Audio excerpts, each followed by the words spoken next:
today we're going to be talking about real quick how to go ahead and measure up for studding out a wall. I'm going to show you how to measure it up on this mock-up wall and go ahead and lay it out, just dry fit it, lay it out so that you can fasten it together. If you want to see other things on how to pick out your lumber and how to cut it and everything, we have all that in detail on other pages of the website. Feel free to go through and learn as much as you can. The first thing I'm going to show you is that we have pre-cut our bottom and top plate, and that's this right here. If you can see, these are pressure treated lumber. Just again, in case you haven't learned before, if you are putting your wall onto concrete, you want to make sure that the bottom plate that touches the concrete is pressure treated. That is code in most areas, and it is wise to do so because the moisture from the concrete, acidics in the concrete and everything can rust out the bottom, or not rust out, but rot out the bottom plate if it's regular lumber like so. So go with pressure treated. Actually, strangely, it's kind of cheaper than the regular studs. I don't know why, but lately the pressure treated has actually been a little bit cheaper, so not a big deal. All right, the first thing we're going to do is, like I said, we've got our bottom and top plate measured out to exactly the same lengths, and these are going to be our wall studs. We have those measured out to all the exact same lengths, and the first thing we're going to do is make our marks for where we're going to put our wall studs. You've probably heard that wall studs generally go 16 on center. That is generally code, and it also helps you out when you're 16 on center, because when you go to put insulation in the wall, or eventually when you get your 4x8 sheet of drywall or paneling or whatever you're putting above it, that is going to sit right in the center of a stud if you do it right and you put your stud 16 on center, so you'd be able to nail each stud to half of that 2x4 and it'll all come out right. You definitely don't want to end up putting a piece of drywall up and have nothing to nail to on the end, because then when you go to mud it and everything else, if that drywall is not secure to a stud on the end, it'll eventually crack and you'll have problems. So getting your studs in placement correctly the first time is kind of crucial to this job. Now, if you look at most tape measures, you're going to see that most tape measures are very easily marked 16 on center, and they'll go further down with 32 inch and on and on. They just multiply it for you.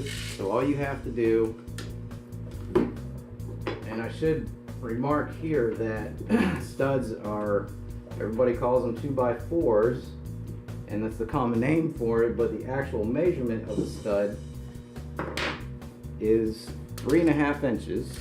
Let me show you this just to prove it to you. 3.5 inches by 1.5 inch.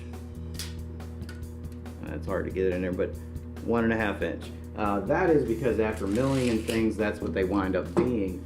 So you want to make sure you remember that when it comes to measuring and anything for any of your projects, that they are actually 3.5 by 1.5. What we're going to do first is mark the end stud, because obviously we're going to have a stud on both ends of the wall. So here we are, we're going to mark a 1.5 inch, and I've actually already marked this, and I'm going to show you a trick.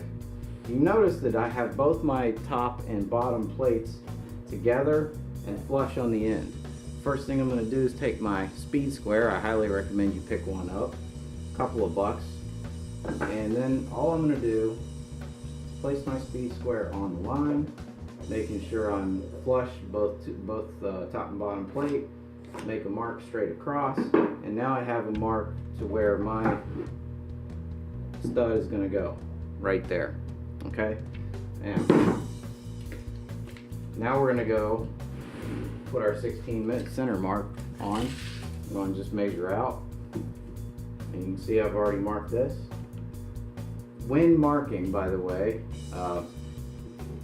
make sure you run the tape measure along the edge of one of the stock that you're working with. It could be plywood, it could be anything. Always make sure you're running the tape measure along the edge. If you don't, if you're in the middle, and you cock it one way or the other, you could be off by almost a 1/4 inch, and that can really throw you off. So make sure you mark it on the edge of the 2x4 like so. And I've already made my mark, so I'm not gonna, obviously you would do this again. Okay, now that we know that a 2x4 is 1.5 inches, I'm going to show you a really cool trick that a lot of DIYers don't know and a lot of the pros do. Alright, if you don't have a carpenter square and you're doing framing, you really should pick one up. It's a couple of dollars and it's really good for our next trick. We have marked a 16-inch center line on our top and bottom studs. Now remember, I told you the 2x4 stud is 1.5 inches wide. A carpenter square on the smaller side is always 1.5 inches. So what do? Well, what we're going to do is, now 1.5 inches divided by 2 is 3/4. So what we're going to do is make a 3/4 inch mark just on one side, and then we're going to take our carpenter square and we're going to simply mark here, and then we're going to mark here. And if you can see that, I don't know if you can see that, let me make that mark a little bit darker for you. And obviously you won't have to do this twice when you're doing it yourself. Now you can see now that this mark is exactly the width of the 2x4 stud. So when I separate these like so, I'll know exactly where my stud is going to go, and it's going to be exactly the same on both top and bottom plates. So I know this stud is going to be true, which is basically level, and what we call true is straight up and down. Okay. Alright, so that's how we're going to mark every stud on the way down throughout the wall. We're just going to keep going, and remember to measure 16 on center. Do not measure from the edge of one side to the other. We're going from center to center. Okay, so you're just going to keep on going down, and you're going to keep on using your carpenter square, your speed square, your pencil.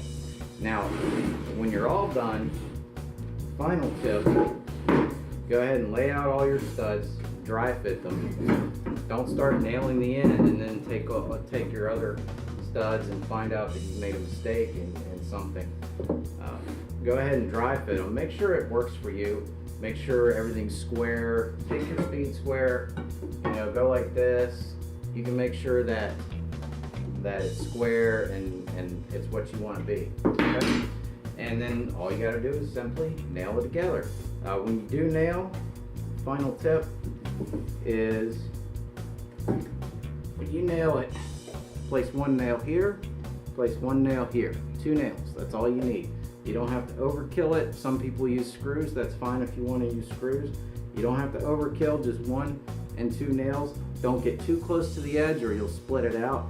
So about a 1/2 inch down and a 1/2 inch up, you're fine. So that's how to measure and nail a framed wall. For any more information, again, please visit our website. Hey, go ahead and visit our blog for any more tips.